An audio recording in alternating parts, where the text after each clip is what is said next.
Okay, good. Well, I'm Susan Burks, and I really appreciate you inviting me to speak. I have been in forest health protection for about 24 years or so, and I am the Invasive Species Program Coordinator for the Division of Forestry within the Minnesota Department of Natural Resources. I will be covering kind of the development of the outreach campaign, PlayCleanGo, Stop Invasive Species in Your Track, and the social research that we've done today to help inform those efforts. I'll do just a super quickie overview of social marketing because I'm by no means an expert, but just so you have the concept and then how we've kind of applied them and interpreted them. Okay, let's see if, why is this not advancing? Rebecca, if you can hear me, there was a question about whether or not to share, and it's not letting, my keyboard's not registering. It's not advancing. You want to try advancing from your end and see if that works? I don't have control. You are currently the presenter, so I don't have control on this. Okay, well,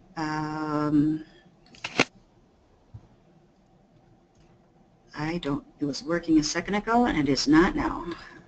Let's see if I can, aha, there it goes. Okay, so the first thing is just what is the PlayCleanGo campaign? It's a branded outreach campaign, which means that we've registered it both nationally and within the state. It was one that was developed by the Division of Forestry within the DNR and then launched in 2012. And the primary purpose was to disrupt the link between outdoor recreation and the spread of terrestrial invasive species. So we'll talk a little bit more about that in a minute, but this is kind of ends up being a parallel then to the Stop Aquatic Hitchhikers campaign that is already out there for aquatics. In the group, okay, now it's back to not advancing. Okay. Originally, we'll talk some more about this too in the process, but the primary focus was trail users, and then in 2000 of our partner organizations, we expanded it. So this is probably review for most of you, but in our research we found that the public often thinks that when you talk about invasive species that you're talking about aquatics, and they really don't have the concept of terrestrial or those that live on land in mind. So just a quickie review. They were talking about those that live on land. They invade natural resources, they alter native species, long distance spread like the aquatics is mostly by human assistance, and then short distance spread is other means, wind, bird, water, etc. So I'll be using that term TIS moving forward for most of what we're talking about. The impacts are similar. Some of them can cause human health, like wild parsnip, for instance. Some of them can change the site characteristics, like buckthorn, water quality movements, alter plant communities, degrade wildlife, and they cost millions. I think I heard recently that it's $34 billion nationally, but that I don't believe is just terrestrial. I think that's a combination of the two. So prevention, like the aquatics, is the most economical method of protecting our natural resources. So that's the one that we really want to focus on. In the case of aquatic, there was a really strong national campaign that was launched by the U.S. Fish and Wildlife Service about 15 years ago. Big boost to the general public awareness. And it has worked. Minnesota is an average Stop Aquatic Hitchhikers state and advocate, and since we've been using it, we only have about 5% of our lakes that have been infested, which is quite a bit better than a lot of the surrounding states. So it does work. So, and then even though terrestrial is can be as damaged as aquatic, relatively little has been invested in it. So the public just really isn't aware of what it is, and so that's kind of our starting place for this campaign. What launched it was a department policy that was signed internally with the DNR here in Minnesota in '06. My position was created in '07. And at that time, there were lots of concerns in finger pointing. The timber folks were concerned that they were being blamed, so they were pointing fingers at the recreationists and vice versa. So lots of going back and forth. And there was very little in the literature relative to recreation and invasive plants, terrestrial invasive plants, other than there had been some work out on rangelands and along horse trails. But that was really about it. And then insect pests, of course, within forest health. There's quite a bit out there. But relative to terrestrial invasive plants, not a lot. And what still is out there has been localized, somewhat inconsistent. You know, each little individual cooperative weed management or pest management area kind of doing their own thing, or their state doing their own thing. So a lot of different looks and feel, very small budgets in the process, and they just really haven't made much of a dent. It's also a huge audience with a lot of subgroups. So we have hikers, bikers, ATVers, the two-wheel dirt bikes, etc. So all with different flavors. So, you know, as I said, we started, my position was in '07. We received a grant, and this was from the U.S. Forest Service, to do outreach in '08. We did a bunch of work and put an education plan together in '09, and then started our research project in 2010.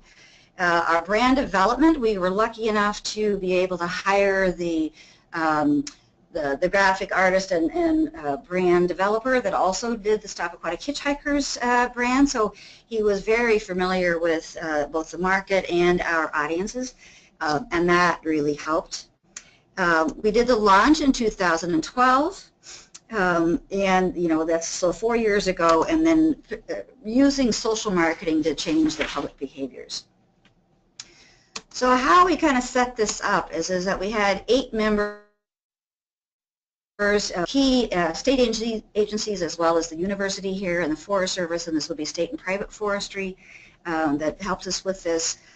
We gathered together about 30 stakeholders, and this was a combination of trail users and vendors that supported the trail users, as well as Minnesota tourism and hospitality groups, so quite a few different ones.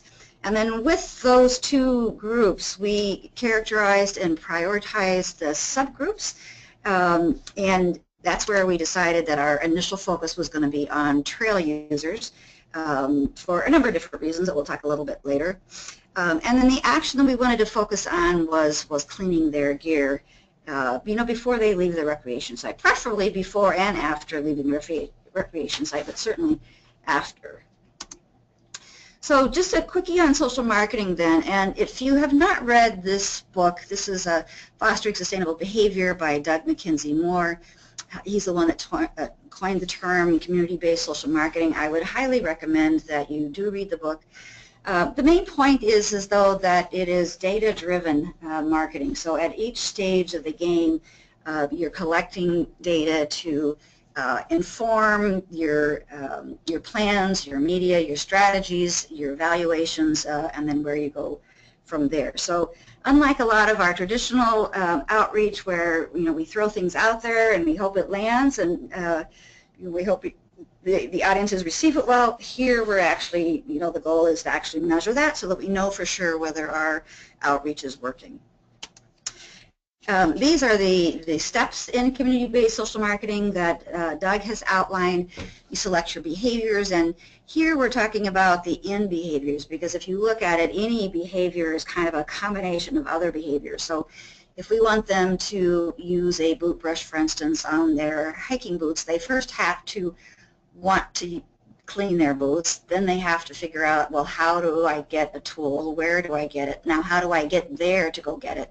How do I make sure it's in my pack when I'm on the trail? So all of those are, you know, sub-steps, and there could be barriers, you know, for all of those little different ones. So it's really important that you look pretty thoroughly at the behavior that you want and that chain that will get you there. Then identify barriers and benefits, and these are from the obvious your audience's perspective. What are the perceived barriers from their perspective, and what are the benefits for them? Then developing your strategies.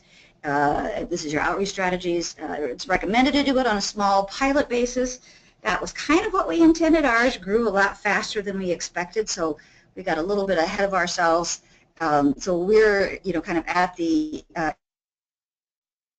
implement and backing up a little bit to actually test the effect that our campaign has had over the last 4 years on actual behaviors.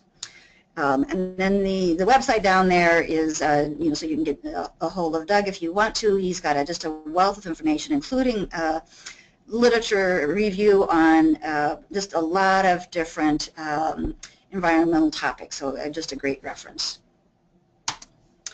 Okay, so end-state behavior, I've already talked about a little bit. That's the final thing that you want your audience to do. Then it's important to look to see if there is room for change. Well, in our case, we're talking about trail users. That's a really, really large audience, and very few of them are cleaning their gear the way we would like them to. The research that we've done indicates maybe 30% of them are doing it the way we would like them to, and the rest of them are not. So there's a lot of room for change in there. How difficult is the change? Well, if we're talking about hikers and bikers, it's not too tough. If we're talking about ATVs, that's another matter. It's going to be a little more of a challenge. So there's some additional obstacles there that we are going to have to address. And then would a change produce the desired outcome? So in this case, the desired outcome is protect our natural resources, avoid the spread of terrestrial invasive species, keep them off of those trails. And again, I think that, with the hikers and bikers, there's a good chance to get that. We can certainly impact the long distance spread and prevent that. We might not be able to impact the short distance spread. So it's going to need to be a piece of the puzzle and not the, kind of the entire solution. But the next step is to look at, why aren't people doing what we want? So this kind of comes into kind of the social research that we've put together. The first thing I did was take a course on social marketing because my background is pest management, not outreach and education, so I had a lot of learning to do. We put together a science team to advise our core team, and then 9 focus groups, and these were the 3 regions of Minnesota, North, South, and the Central region, which includes the metropolitan area, and 3 recreational groups, motorized, non-motorized, and campers. Then we had almost 12 people, at each focus group, and this was to describe the kind of the range of their knowledge and attitudes. So just got to, kind of taking the temperature out though. So it wasn't giving us numbers per se, but kind of the breadth of the attitudes. How much did they know or not know, as the case may be. And that, was then to use to inform our phone survey. We then did a large phone survey, 1,200 completed surveys, again divided by the 3 regions and the 3 groups, and that was to start putting the numbers to it. What percent feel this way or that way? What percent are cleaning their gear this way or that way? So that we can then decide how we're going to address our outreach. So the results that we came up with, and this was the ones out of 2010, that most Minnesotans are proud of their state's natural resources. They want to do the right thing. They want to teach their kids to love the outdoors and know and if they know invasive species are harmful. So when I say most, I didn't want to put all the graphs up here because it would end up boring you to tears. But all of our value questions in the survey were on a scale of 1 to 10, from strongly disagree to strongly agree, and all 4 of these questions, the average was between 7.2 and 8.3. So 70 to 80% are said that they agreed with those terms, and those were important to them. On the other hand, most didn't know what terrestrial invasive species are or what their role was in spreading them. Roughly 80% of the people had heard of the term invasive species, But then even after we defined what terrestrial meant, that we're talking about those that live on land, when we asked them to name one, what they came up with was zebra mussel or Eurasian milfoil or the jumping carp. So even, though they knew we were talking about those on land, the ones that they were familiar with, the ones that popped up into their head immediately were the aquatic ones. And only 34% were able to identify, correctly a terrestrial invasive species. So we've got a lot of room to grow on the. And then as far as the barriers, the one that came up that was the clearest, the most strong, was concerned about the quality of time with friends and family, and that they really didn't want to spend it cleaning. So slightly, it was close to 55% or so, felt that this was a concern for them. So that's one of the ones that we specifically wanted to address in our outreach. So in terms of their self-reported behaviors, we asked them about both firewood and cleaning their gear. 7% said they don't clean it at all. They just throw it in the trunk and then it goes into the closet or the garage or whatever until the next time they go camping or the next time they go out. 30% are cleaning it on site, and that's where we would really like them to do it, so they're not moving those potential weed seeds or forest pests, spreading it down the road.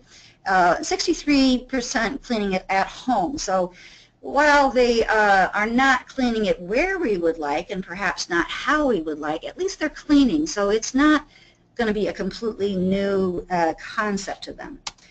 But as I said, they're doing it at home, after having headed down the road, with or without being covered or, having their gear protected, so they could easily be spreading those things. So once we had done that, the next step was developing our outreach strategies. And this is a slide that I borrowed from Lori Large with Action 3630. She works with Bev McKenzie Moore. She's another really good source of information on social marketing. They also are a contractor that will carry out the research for you. So just to give her due credit, since I borrowed her slide here. But it gives you kind of the things that we want to talk about. So in our education plan, we wanted to remove the barrier. So we wanted to make sure that the actions we were asking them were simple, easy, didn't take a lot of time, something that wasn't going to be a huge problem for them. We wanted to enhance the motivation. So given the fact that all of them said they wanted to do the right thing, they wanted their kids to love the outdoors, they wanted the outdoors to be preserved so that their kids could enjoy it when they got bigger. So those are some of the things we wanted to pull on. And then the tools from the social sciences, that's including like social norms. So, like don't be a litter bug is really kind of creating that social norm of what it is, what's acceptable or not acceptable in our particular society or their particular community. So those are the kinds of things that we went through, in the process of developing our educational plan. And what we came up with was, this is kind of the prerequisites going into the branding part of it.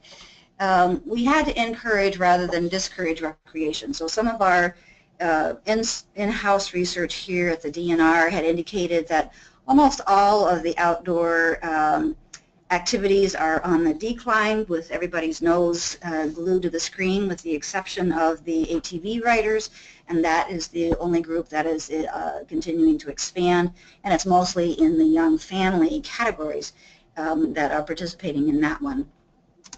It had to be voluntary. We just don't have the regulations to rely on that a lot of the aquatic invasive folks do. So that was going to have to be a major part of it. Due to limited funding, we were going to need to rely on partners. And it's not just limited funding, but also the reach. Minnesota is a destination state, so we have recreationists coming from all over the country into Minnesota, and there was no way that we were going to reach them. So we want to be able to rely on those partners.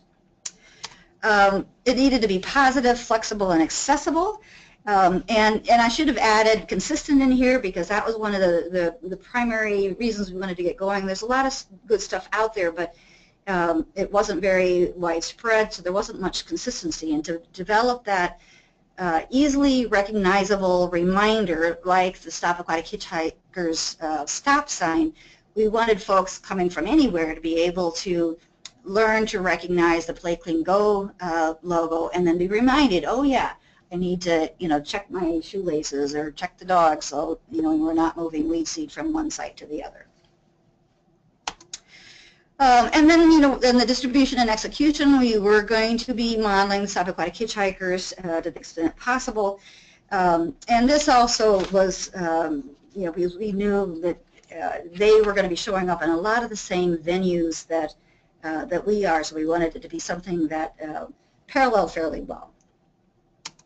So, the context then, fun, positive, encourage folks to get outdoor, action-oriented so that the brand itself reminded you of the actions to take, so play, clean your gear, and then go to your next adventure.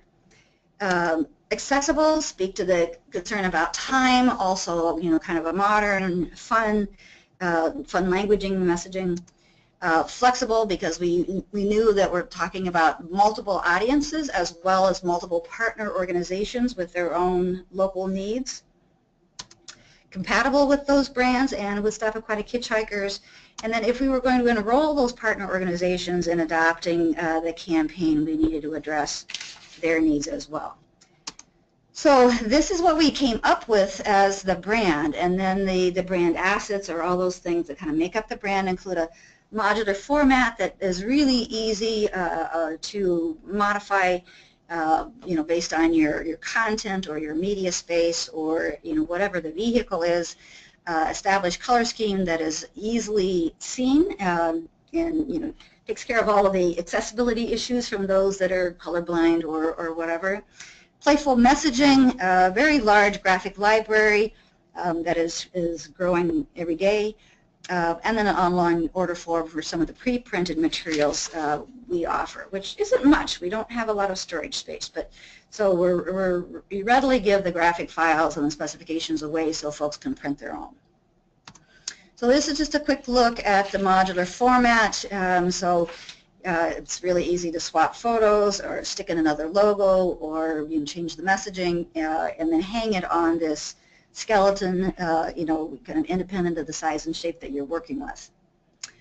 This is just a couple of examples of the kinds of ads that we've got out here, and you can see both the kind of the use of the playful language as well as the photos to reach different audiences.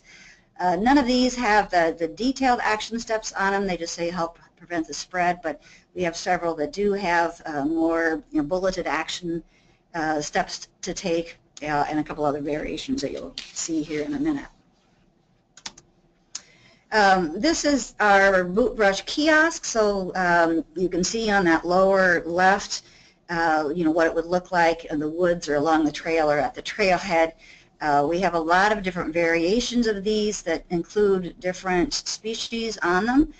And then, as you can see, the ones on the right, we have a small 9 by 12-inch version, and one of our partners developed these kind of two applications where one, they just put it on 4x4 post and then mounted the boot brush at the bottom, and then on the other one they put it on a stand with a boot brush so that they can move it back and forth for when they have a class or a guided hiking tour or something like that. They could take it with them. So that has worked really well for them.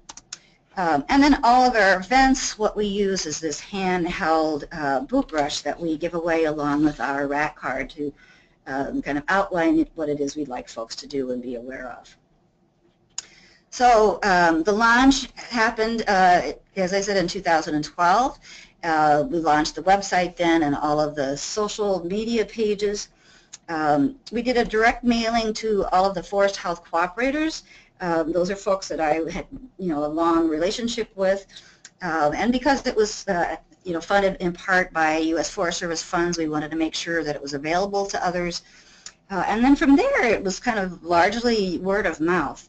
Within Minnesota only, we've done online ads, both on the Google search engine, Facebook, and YouTube, and that's produced some really good results. A lot of one-on-one, face-to-face type things through booths at local events, state the state fair, you know, Chamber of Commerce, you know, whatever the event might be. We've done lots and lots of presentations and had booths at those events. So how have we enrolled our partner organizations? It is free to sign up as a PlayCleanGo partner. And all that we ask is that you give us, or the partner organization give us their URL to put on our website, and then agree to comply with our graphic standards, which we then make readily available.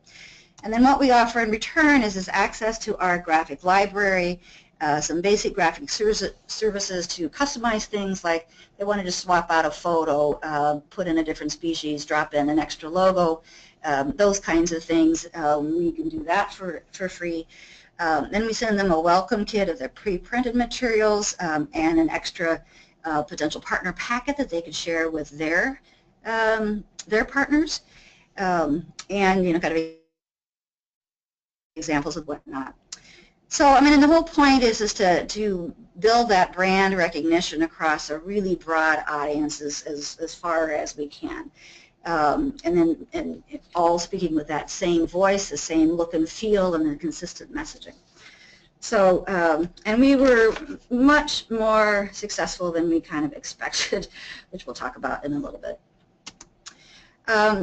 So along with the expansion that was requested by our partners was adding aquatic invasive species to our graphic standards.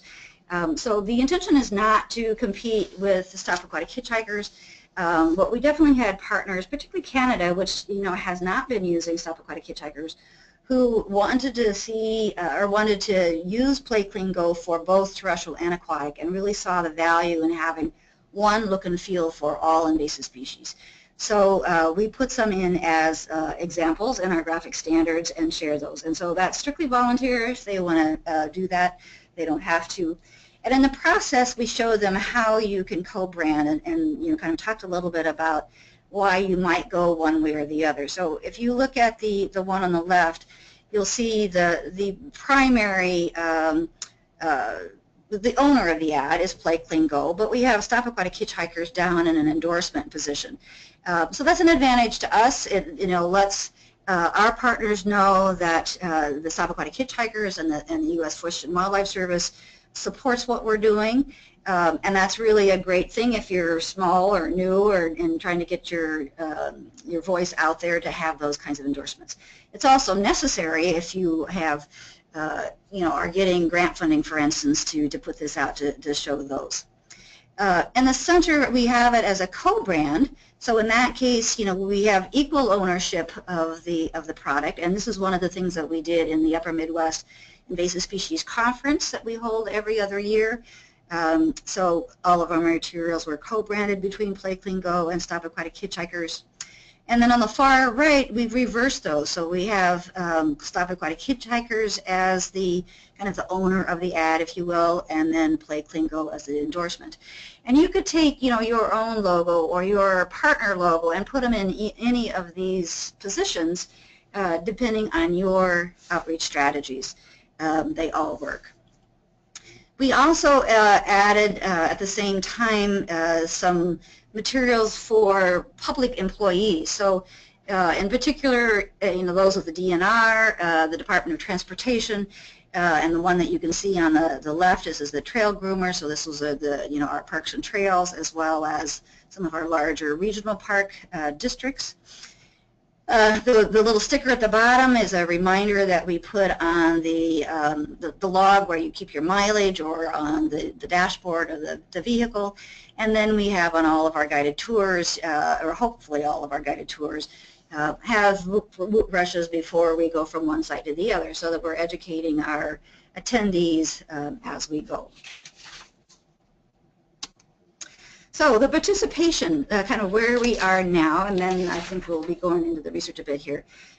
We are currently at 404 partner organizations, and they are spread across 36 states and 4 Canadian provinces. And then in 2014, the North American Invasive Species Management Association, I left out the M for management, adopted PlayCleanGo as their national campaign. And then this last year, the Canadian Council on Invasive Species adopted PlayCleanGo as their national campaign. So they will be, they meaning the Canadian Council, will be registering the PlayCleanGo trademark in Canada and then launching their own website, and then we'll be working closely together so that those two campaigns are working hand in hand. The one thing that's going to take them a little time is that, you know, as per their own regulations, they have to translate everything into French before they can release it, time to get caught up. But they are fully, you know, engaged and anxious to get going, and are working with, you know, with our folks. So the research that we've done most recently, it was at the tail end of 05, the beginning of 06. We got another competitive grant from the U.S. Forest Service, and it was specifically to repeat the baseline survey that we did in 2010 to get a measure of the outreach success over that the last 4 years. So that was the intent.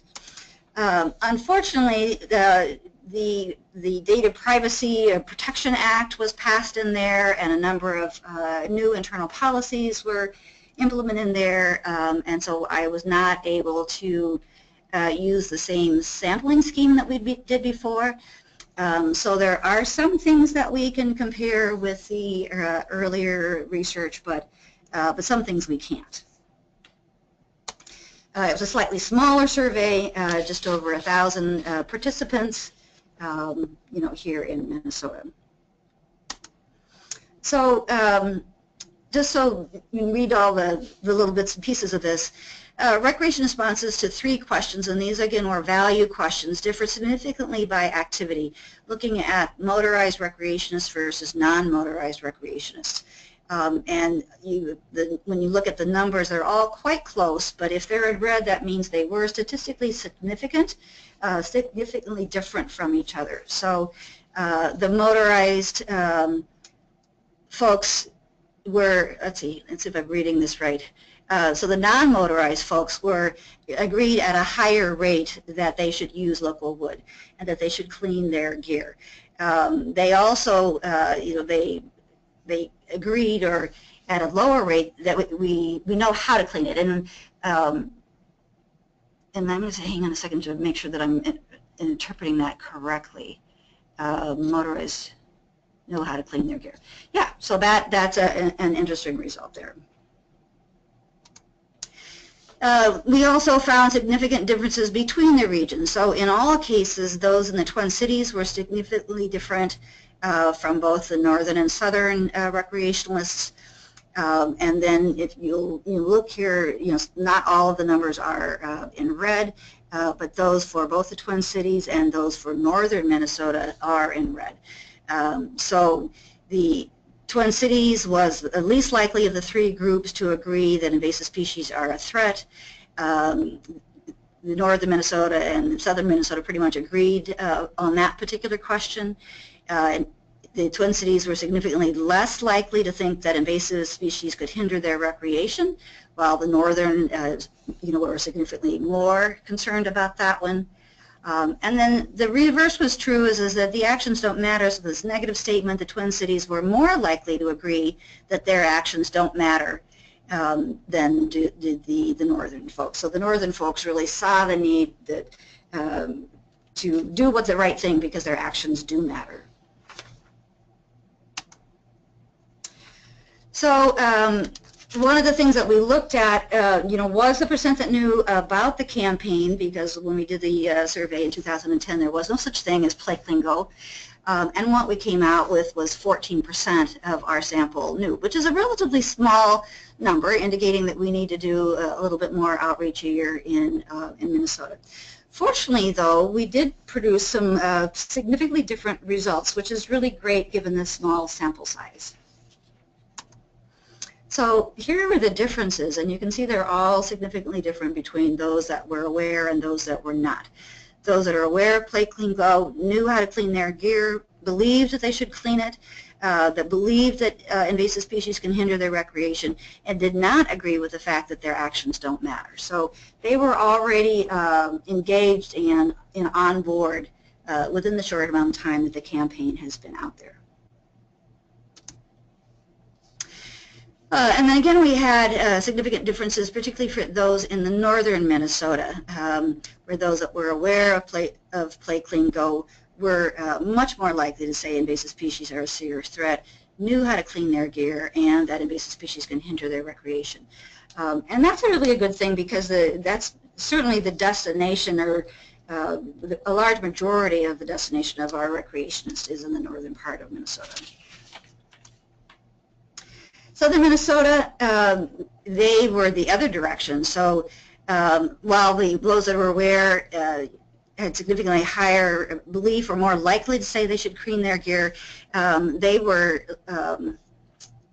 let's see, I always get these backwards here, reading these ones that are negative. So my actions don't matter. So they were less like those that were aware of PlayCleanGo were quite a bit less likely to believe that their actions don't matter. Sorry for the confusion. I get myself turned around there. So what we did just this last year, and what we're focusing on, kind of moving forward, is, actually looking at the actual behaviors. And one of the things that we wanted to try is we did a short survey on hiking at the state fair and included that with a pledge drive. So we had these small Post-it notes that had the promise on them.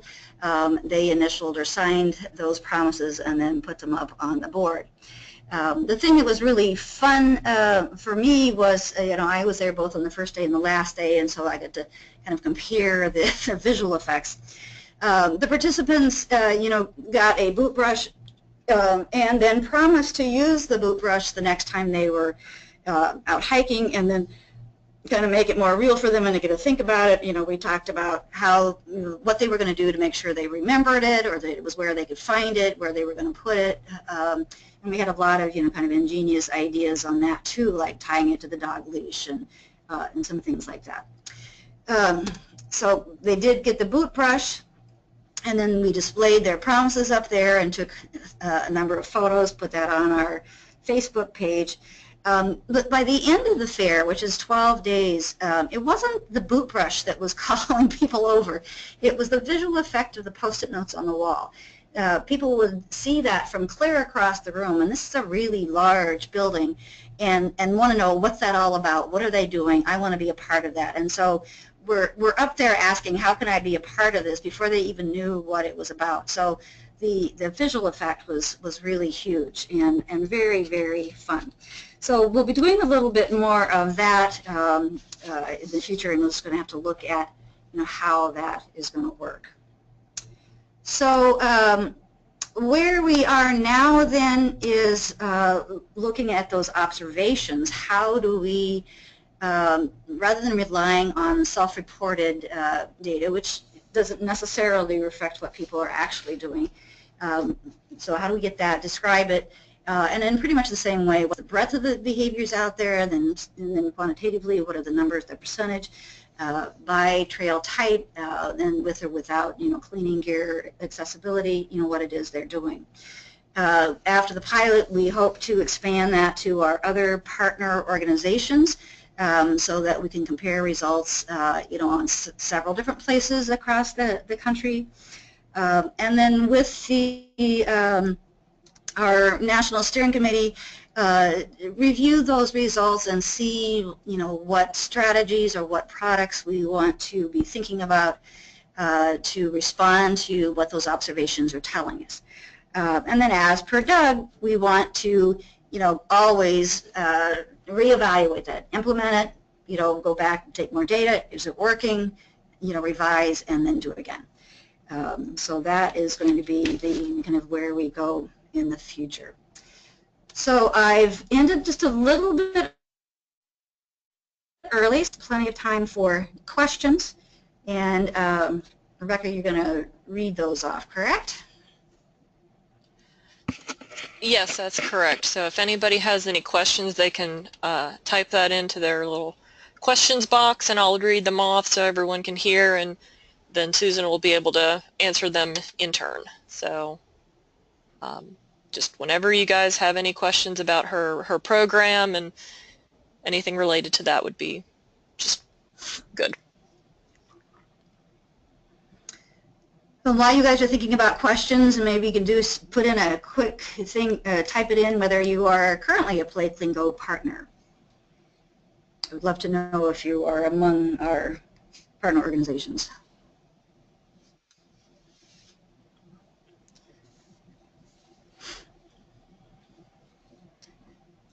And just a reminder, while people are thinking of questions, this this is being recorded, so you will be able to share this video with anybody you think would be interested in it to learn about this program and so far. So let's see, it looks like we may have, okay.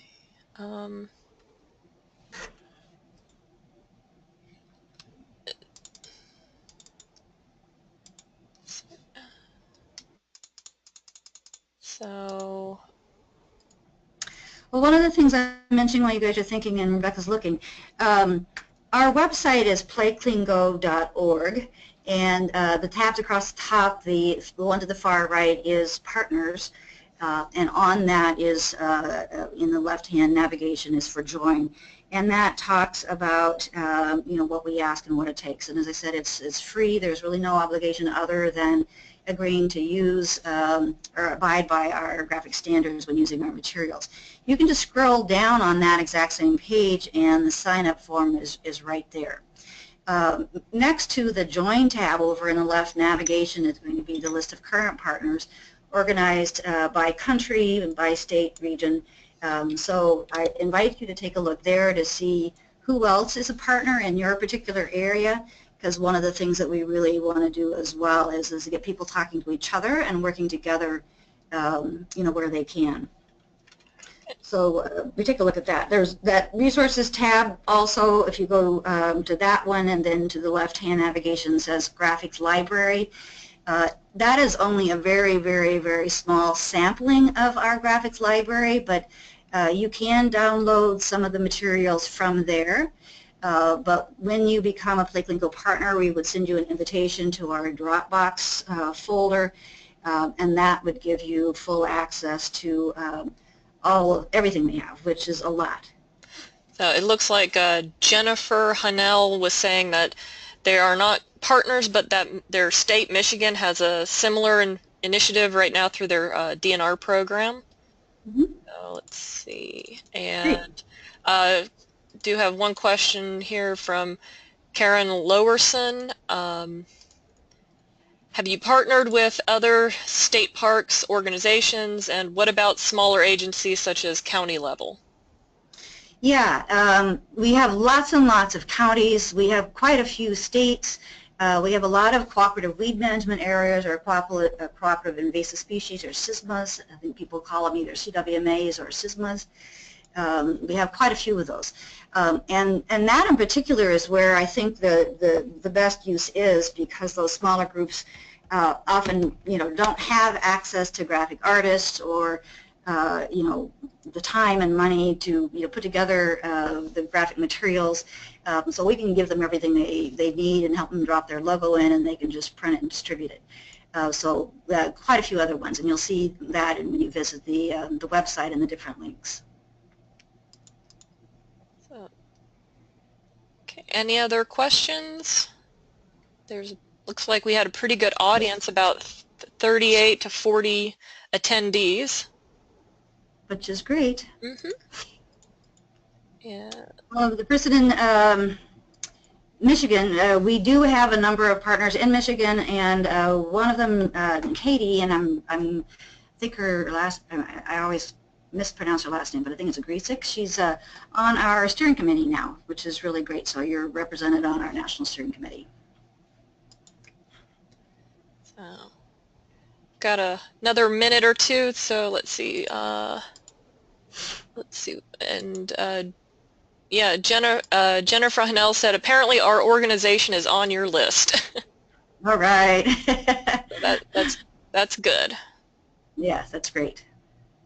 So, The other thing is that even if you do not, or your organization does not want to sign up to become a PlayCleanGo partner, there is a link on that same join page where you can sign up to get our newsletter and all of our announcements.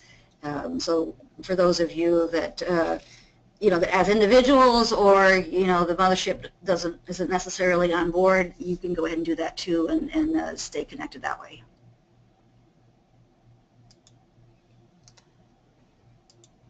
okay, it looks like that might be about it for questions and comments. So thank you all for attending. Thank you, Susan, for presenting. This is a great topic. I've always enjoyed seeing it at various conferences and meetings that I've been to. So it's good to see you guys are still doing good work out there. So Well, thank you very much for having me, and to all of those of you attending.